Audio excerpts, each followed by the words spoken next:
தமிழ் சினிமாவில் உச்ச நட்சத்திரங்களில் ஒருவராக ரசிகர்களால் கொண்டாடப்பட்டு வருகின்றார் அஜித். இவர் நடிப்பில் சமீபத்தில் வெளிவந்து வெற்றியடைந்த திரைப்படம் குட் பேட் அக்லி. இப்படத்தின் இயக்குனர் ஆதிக் ரவிச்சந்திரன் இயக்க த்ரிஷா ஜோடியாக நடித்திருந்தார். பெரிதும் எதிர்பார்க்கப்பட்டு வெளிவந்த இப்படம் உலகளவிய ரீதியில் 285 கோடி வசூல் செய்தது. அஜித்தின் அடுத்த படத்தின் படப்பிடிப்பு நவம்பர் மாதம் துவங்கும் என தகவல் வெளியாகியிருக்கிறது. மேலும் அடுத்த ஆண்டு கோடையில் இப்படம் ரிலீஸ் என அவரே சமீபத்தில் அளித்த பேட்டி ஒன்றில் கூறியிருந்தார்.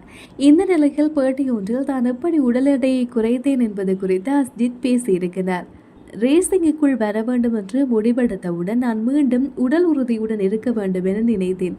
இதற்காக கடந்த 8 மாதங்களாக டயட், உடற்பயிற்சி, சைக்கிளிங், நீச்சல் பயிற்சி ஆகியவற்றின் மூலமாக 42 கிலோ எடையை குறைத்தேன்.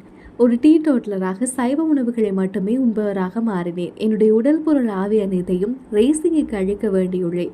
அதைத்தான் நான் தற்போது செய்து கொண்டிருக்கின்றேன் என அவர் கூறியிருந்தார். அஜித்தின் இந்த பேட்டி தற்போது ரசிகர்கள் மத்தியில் பரவலாகி வருகின்றது.